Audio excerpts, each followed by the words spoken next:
예쁜 글을 이제 보내주셨는데 어떤 부분이 가장 궁금하셨는지 이제 그림자를 정리하는 거에 어려움을 많이 느끼신 것 같아요.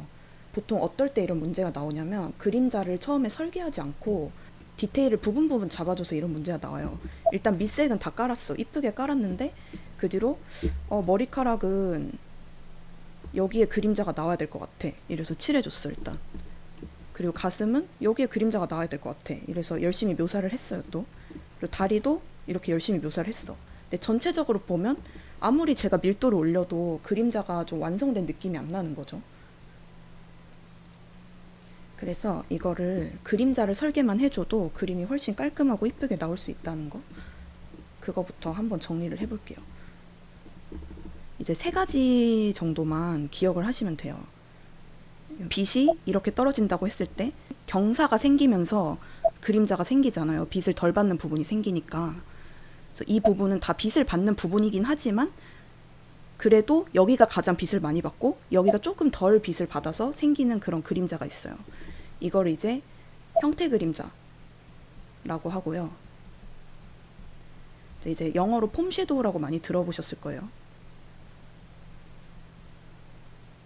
그리고 이제 이 물체 자체에 가려져서 뒤에 들이우는 그림자가 있어요. 이거를 캐스트 섀도우라고 합니다.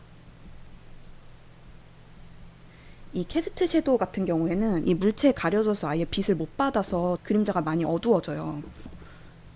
그리고 이제 마지막으로 이 물체와 물체가 맞닿아가지고 생기는 완전히 어두운 그림자가 있어요. 정말 선으로 생기는 아주 좁은 영역의 그림자, 이 부분이 이제 가장 어두운 그림자라고 해서 폐쇄 그림자라고 합니다.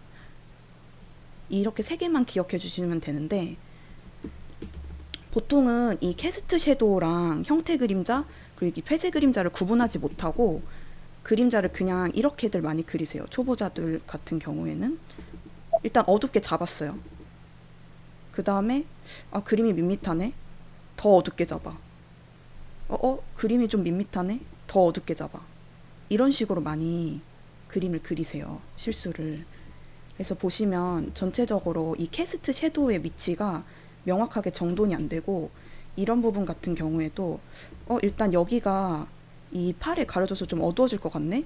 하고 이렇게 이 그림자를 잡았어요. 처음에. 근데 여기가 더 어두워져야 될 것 같아 하고 또 잡으신 거예요. 그래서 그림자를 꼭 이제 단계별로 이렇게 등고선처럼, 그래서 그걸 한번 같이 잡아봅시다. 우선 머리 같은 경우에도 커다란 구라고 생각하면 되죠.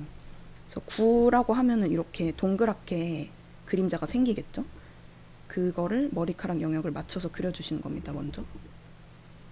그 다음에 이 부분은 안쪽에 가려져서 생기는 그림자잖아요. 그래서 이 부분도 어둡게 같이 잡아주는 거예요. 그리고 보통 가장 크게 잡아주는 그림자가 이 얼굴 때문에 생기는 목 그림자잖아요. 이것도 캐스트 섀도우의 일종이기 때문에 어둡게 같이 잡아주셔야 돼요. 캐스트 섀도우는 보통 이렇게 흐릿하게 영역이 풀어지지 않고 딱 경계선이 지거든요. 물론 빛을 어떻게 쏘느냐에 따라도 다르긴 하지만 일반적인 케이스로 말씀을 드리는 거예요. 태양광 같은 경우에는. 그래서 이렇게 흐려주지 말고 딱 잡아주시면 됩니다. 이런 식으로 머리카락 그림자를 잡아주기만 해도 벌써 이 윗부분의 덩어리감이 확 정리가 됐죠. 곱하기 레이어로 잡아준 거고요. 그 다음에 이 안에서 큰 명도를 해치지 않는 선에서 묘사를 해주시면 돼요.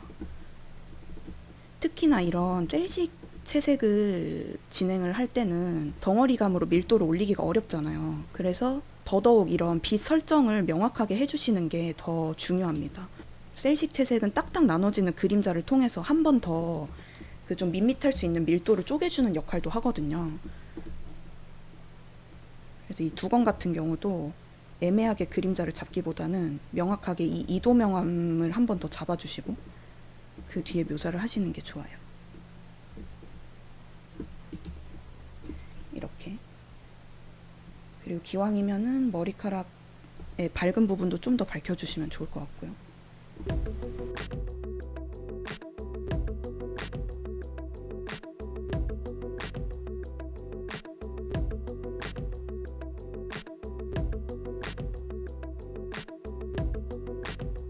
이 팔 같은 경우에는 캐스트 섀도우는 여기 나왔는데 또 밝은 부분을 따로 잡아주다 보니까 그림자가 3단계로 깨지면서 약간 등고선처럼 1단계, 2단계, 3단계, 그 다음에 4단계, 5단계 이런 식으로 그림자가 순차적으로만 들어가기 때문에 이게 딱딱 나눠져 보이는 느낌이 없는 거거든요. 그래서 밝은 부분은 확실히 밝게, 어두운 부분은 확실히 어둡게 잡아주시고, 그 다음에 이제 아까 말씀드렸던 이 형태 그림자, 이거는 큰 그림자의 흐름을 깨지 않으면서 살짝씩만 명도를 바꿔가면서 묘사를 해주셔야 돼요. 중간 톤으로만.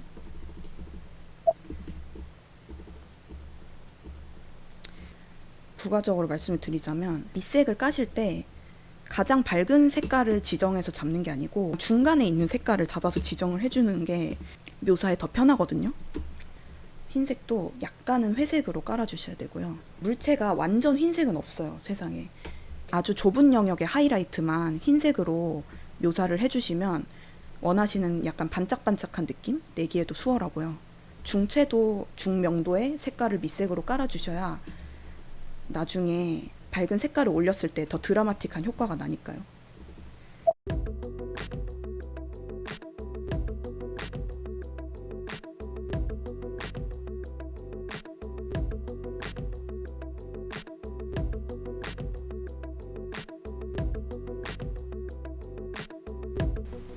그림을 항상 흑백으로 보는 습관을 들이셔야 되는데, 기본적으로 내가 이 가슴 부분의 영역만큼 그림자를 넣기로 결심을 했으면 머리카락에도 이만큼 분량의 명도가 들어와 주셔야 되고, 내가 이렇게 7:3 영역만큼은 그림자를 넣어주기로 결심을 했어.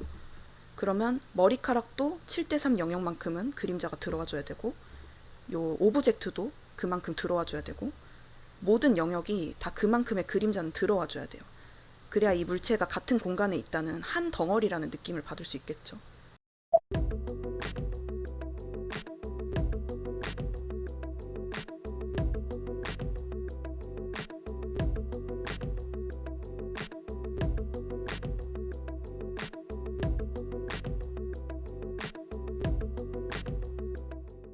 쟁반은 그림자가 여기까지 내려오겠죠. 이렇게. 그리고 팔 그림자도 이렇게 떨어지겠죠. 그러니까 그림자는 겹쳐지지가 않거든요. 쉽게 얘기를 하자면 여기서 물체가 하나 더 동그랗게 올라갔어. 그러면 여기에 그림자가 이렇게 생기겠죠. 그럼 그림자가 그냥 이렇게 생긴다는 얘기예요. 이렇게 생기지 않아요, 그림자가 겹쳐지게. 그래서 여기도 그림자가 이 팔 그림자랑 이 쟁반 그림자가 합쳐져서 이렇게 가장 어두운 부분이 생기는 게 아니고 그냥 하나로 묶이는 겁니다. 이렇게 또 그냥 어두운 영역의 그림자도 있을 거고요. 또 치마에서 내려오는 그림자도 있겠죠. 이 치마랑 앞치마랑 분리되는 그림자. 이거를 다 하나하나 분리를 해주는 게 아니라 묶어주셔야 돼요.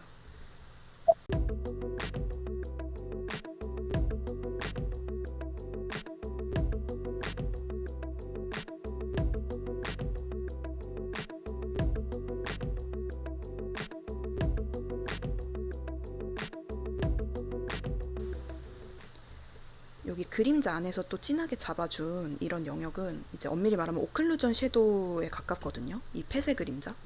그림자 안에서도 가장 어둡고 가장 조그맣게 생기는 그림자를 이제 폐쇄 그림자라고 하는데, 정말 작은 영역만 잡아주시면 돼요.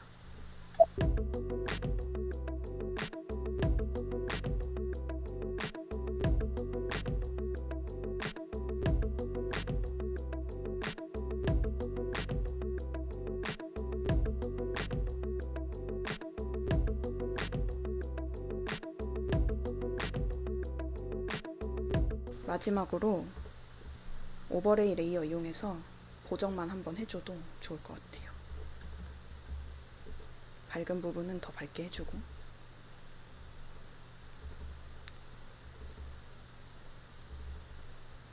어두운 부분은 살짝 눌러주고. 좀 시간이 많았으면 더 다른 부분도 받을 수 있었을 텐데, 시간 관계상 그림자 위주로 먼저 피드백을 드렸습니다. 요약 정리를 하자면, 이런 식으로 먼저 명도를 정리를 해주고 그 다음에 명도만으로 이미 그림이 어느 정도 완성된 느낌이 들어야 돼요. 그 다음에 묘사로 퀄리티업을 해주는 거죠. 그런 그림자 이해를 하는 게 가장 첫 번째. 그 다음에 이제 캐스트 섀도우에 대한 이해를 하는 게 두 번째일 것 같습니다.